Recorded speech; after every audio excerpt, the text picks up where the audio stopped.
And welcome to part 2 of our look at Jeep Eagle fuel injection systems, 1984 to the present. As you may recall, last month we discussed the input of the 5 types of fuel injection systems found on Jeep and Eagle vehicles. This month we'll be covering the outputs of those same 5 systems. And then Mark will tie it all together by going through the Renix sequential MPI system operation. That's right, Bob. So let's review the 5 systems you'll be servicing. There's the Bendix throttle body injection system, found on 1.4-liter 49-state Renault engines, built from 1983 to 1985. The Renix TBI system, found on some 1.4-liter Renault engines, on 1.7 and 2-liter Renault engines, and on 2.5-liter Jeep and Eagle engines. The Bosch simultaneous multi-point injection system is found on California model 1.4-liter Renault engines and on the 1.6-liter turbo and some early 2.2-liter Renault engines. You'll find the Renix simultaneous double-fire multi-point fuel injection system on some later 2.2-liter Renault engines and on 3-liter Eagle engines. And the Renix sequential multi-point injection system is in service on 4-liter Jeep engines. Well, those are the systems found in all Jeep and Eagle vehicles since the 1984 model year. All right, before we get into the outputs, let's review the material we covered in the March VideoTec. After all, there sure was a lot of information to absorb last month. Yes, there was a lot of input information to remember. Each of our 5 systems have their own unique set of inputs, which were covered in detail last month. Let's take a look. Before we go, let's list all the electronic inputs to the ECU. They are the MAP sensor, the air temperature sensor, the airflow sensor, the coolant temperature sensor, the oxygen sensor, the throttle position sensor, the closed throttle switch, the wide open throttle switch, the throttle valve switch, the speed sensor, the ignition control unit, the knock sensor, the sync signal generator, the engine crank signal, the battery voltage signal, the air conditioning select signal, the air conditioning request signal, the power steering pressure switch, the load swap relay, and finally, the gear indicator signal. Again, if you need to review these inputs in detail, just take a look at the March VideoTec. Now, before Bob takes you through the outputs of our 5 systems, there are a few terms you should remember. In an open-loop situation, the ECU controls the pulse width at a pre-programmed amount. The ECU does not accept information from the detection system. And conversely, a closed-loop situation means that the ECU continuously determines and adjusts the pulse width after taking all inputs into consideration. And the last term you should remember is pulse width. Pulse width is the length of time the fuel injectors are held open by the ECU. The longer the pulse width is, the more fuel is injected into the engine. It's important to understand these terms since we'll be using them quite often this month. And now that we've reviewed part 1 of our look at Jeep Eagle fuel injection systems, let's move on to the outputs of our 5 systems.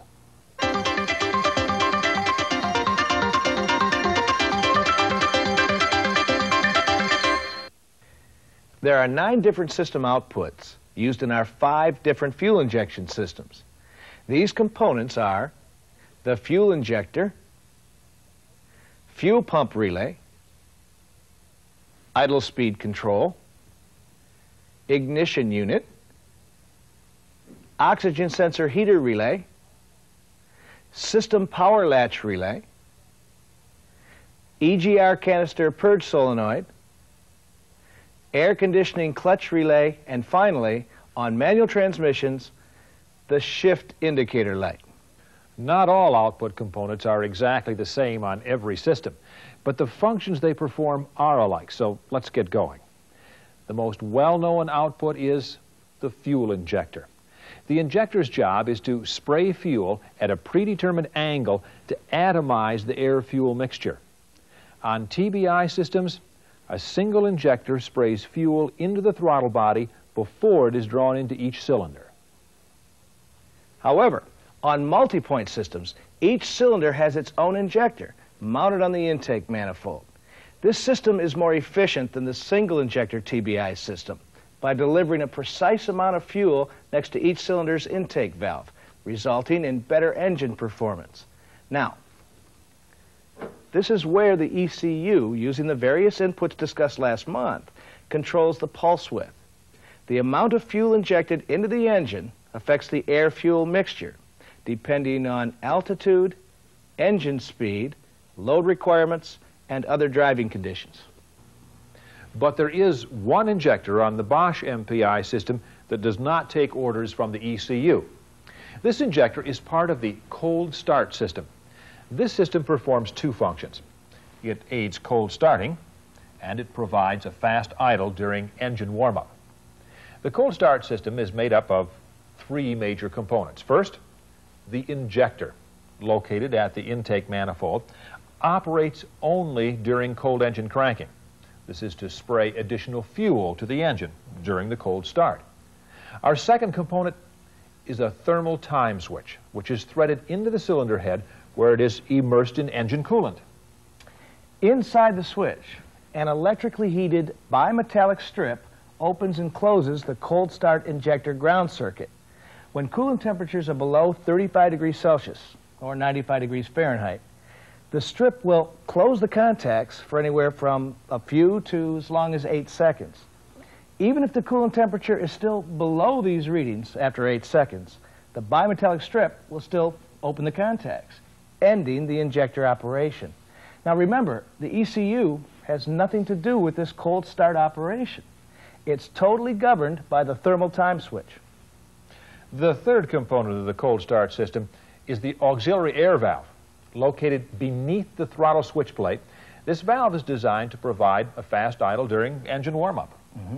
When the engine is cold, the auxiliary air valve opens. This allows additional air to flow around the throttle plate, increasing engine RPM and therefore providing a fast idle during engine warm-up. Well, that was quite a bit of information, and that was just the injector system. But not all of the outputs are that complicated. Our second output is the fuel pump control relay, which is located on either the inner fender or on the shock tower, depending on the specific engine. When the key is turned to the on position, the ECU energizes the fuel pump control relay for from 1 to 3 seconds and is activated when the ECU grounds the relay. When activated, it supplies voltage to the fuel pump to sustain fuel line pressure. Relays are also important to the system in that they protect the ECU from excessive loads. Now, some vehicles have a ballast resistor. The resistor's function is to reduce fuel pump speed and noise when the ignition key is in the on position. During engine cranking, however, the resistor is bypassed to permit the ECU to allow battery voltage to energize the fuel pump. The third output we'll cover is idle speed control. This is done by either of two systems, an idle speed control motor or an idle speed stepper motor. All TBI systems utilize an idle speed control motor. This electrically driven motor is located on the throttle body and adjusts idle speed by manipulating the airflow going into the manifold. The ECU, based on inputs from the detection system, provides voltage to the motor to adjust the throttle stop angle. This allows the specific amount of air needed to maintain the desired idle speed into the engine. Also, during a cold start condition, the control motor will hold the throttle open so that additional air required can be mixed with the fuel. The second idle speed control device is the stepper motor. Found on multi-point engines, the stepper motor is mounted on the throttle body and functions much like a sink drain, except that it's done electronically. The ECU uses the stepper motor to control a pin to allow more or less air to bypass the throttle plate and enter the engine. But you may encounter some vehicles which do not have either of these idle speed control components. Some older engines have an idle speed adjustment screw, which is not controlled by the ECU. The way the idle speed is controlled is quite literally with the turn of a screw located on the throttle plate housing. The farther the screw is manually turned into the housing, the less air is allowed to pass around the throttle plate, and therefore the lower the idle speed. Again, this is not really an output, but it does need mentioning since you may need to service it. Mark? Our fourth output is ignition control. This output may be handled by either of two components. Some early models have an ignition control unit, or ICU, but most Jeep Eagle vehicles have an ignition control module. When the engine is cranking, the ECU provides the module with a signal to trigger the ignition coil. The ECU controls all ignition operations through the ignition power module.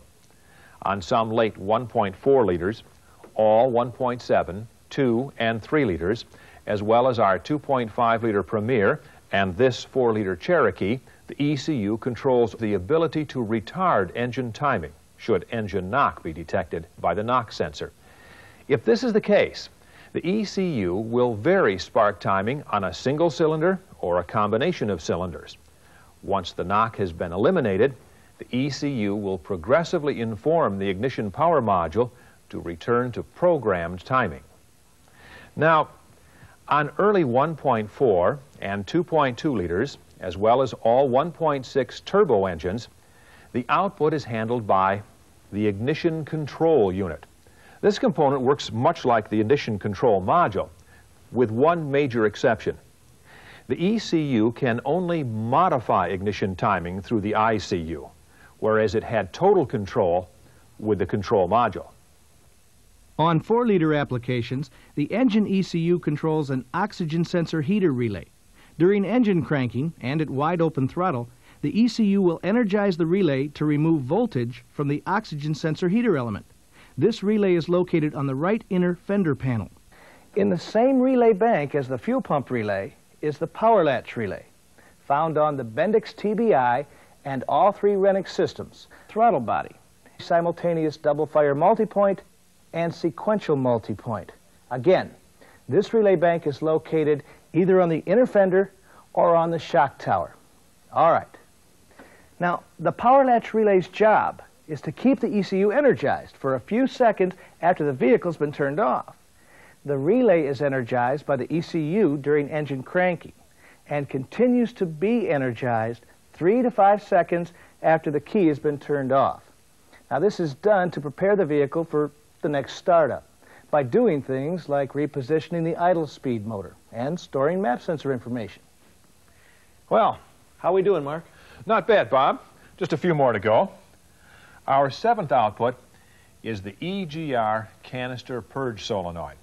In some models, this output is covered by 2 separate components, an EGR solenoid and a canister purge solenoid.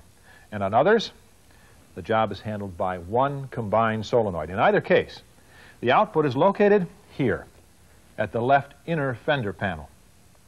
The EGR canister purge solenoid controls the vacuum to the EGR valve and the vapor control canister. When energized by the ECU, the solenoid restricts the vacuum to the EGR valve and canister purge, stopping their operation. Now, our last 2 outputs are found on all 5 systems, but are dependent on whether the car has certain features. That's right. A vehicle that has air conditioning requires more power to accommodate for the AC's load on the engine.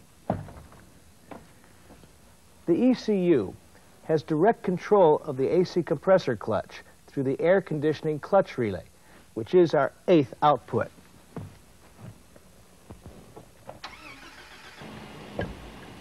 Now, when the driver positions the mode lever in the AC position, the ECU receives an AC select signal and also receives a request for air conditioning from the thermostat. If the throttle's closed on TBI systems, the ECU then extends the idle speed control motor.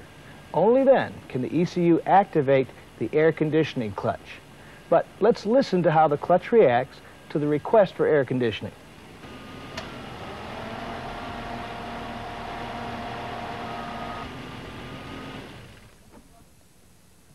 That click you heard was the clutch being activated, and the increased idle speed will compensate for the additional load caused by the AC compressor.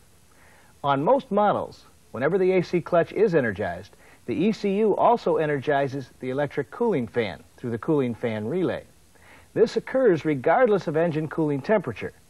All right, our last output is also found only on specific vehicles.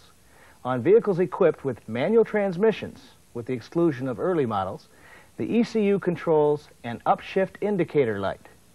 This is to alert the driver when it would be most fuel efficient to upshift. The light will normally turn on when the ignition is turned on. It goes off when the engine is started, and the light will be activated again during operation depending on the engine speed and load.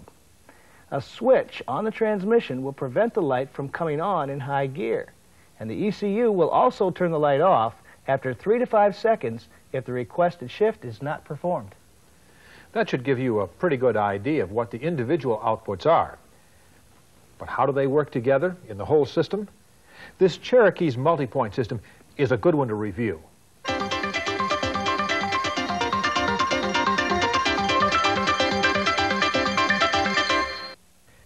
Yes, believe it or not, they really do all work together to keep the vehicle running at its most efficient.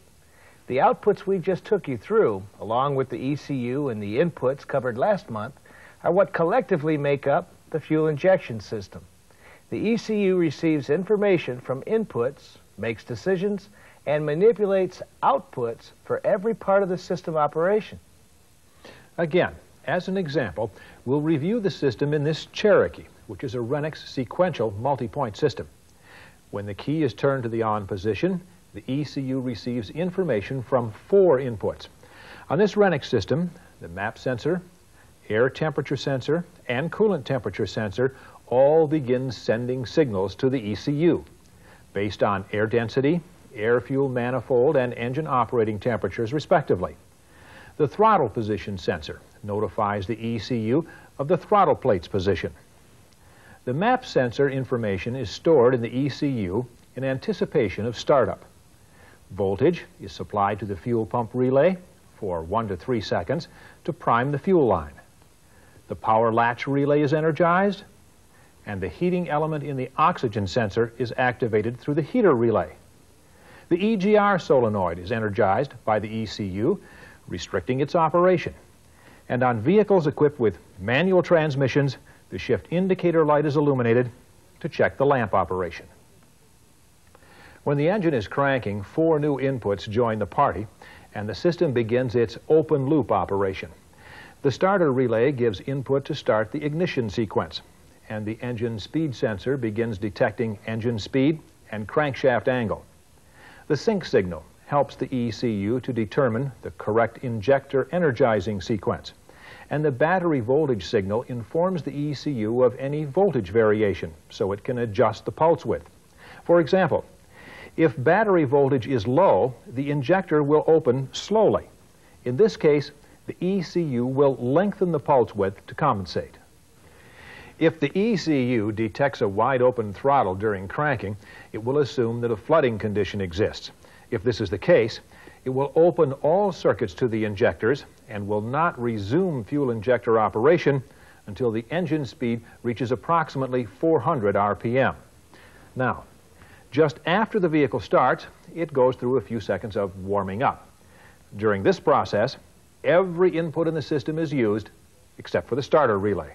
And it would logically follow that every output is used, which is true with the exception of the starter relay. Now, at this stage, the coolant temperature sensor supplies some vital information.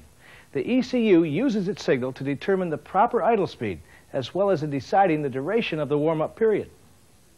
As soon as the engine has reached operating temperature, the fuel injection system goes into a closed-loop situation. Now, let's see how this works in actual operation. When the vehicle is idling and the engine is at operating temperature, the ECU is accepting information from every input in the system. The ECU determines the required idle speed and sends a control signal to the stepper motor. The pulse width is controlled by a voltage signal from the ECU, and the sync signal is monitored to keep injector operation in the proper sequence. But let's concentrate on the pulse width for a moment.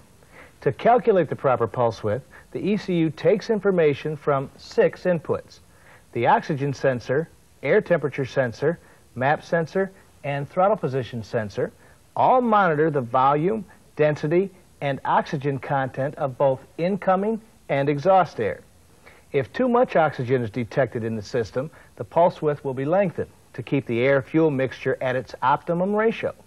The coolant temperature sensor and speed sensor monitor engine speed and temperature for the ECU.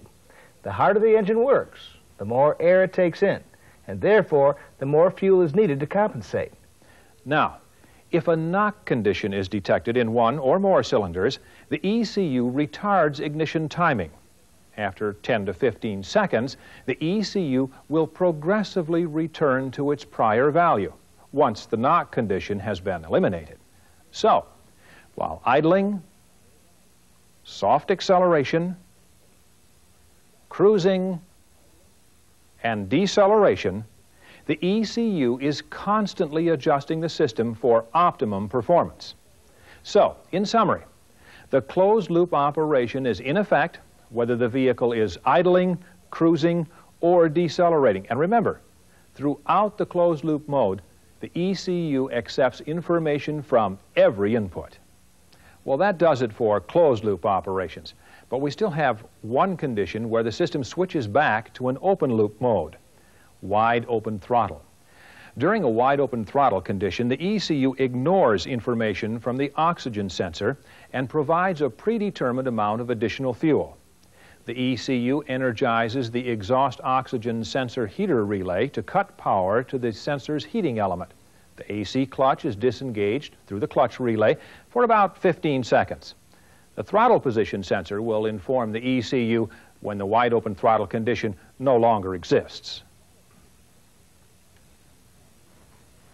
Well, that completes our look at how the inputs and outputs work together during the Renix sequential multi-point system operation. Because of time limitations, we can't cover every system operation, but they all operate in relatively the same way. And the 4 liters fuel injection system is a good one to know since it's one of the newest. I think they have a pretty good idea of how the system works on the road. But before we finish for the day, why don't you review the outputs we covered earlier? Sounds like a good idea. The 9 outputs on our 5 systems are the fuel injectors, fuel pump control relay, idle speed control, and ignition unit, found on all 5 systems. The oxygen sensor relay is found on some Renix and the Bosch multi-point system. The system power latch relay is found only on the Renix TBI, simultaneous double-fire multi-point and sequential multi-point systems. The EGR canister purge solenoid and the AC clutch relay are found on all systems.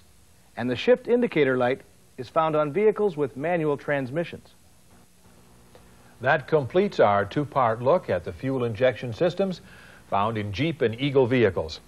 I hope we've been able to help you understand the complex fuel injection systems on the road today. Fuel injection's come a long way since its early days in racing. And now that most cars on the road are using it, it's important to really understand the systems so that you can service them right the first time and keep your customers happy. It's all part of our ongoing dedication to make Chrysler Motors the best in customer satisfaction. So, keep up the good work, and we'll see you next month on VideoTec.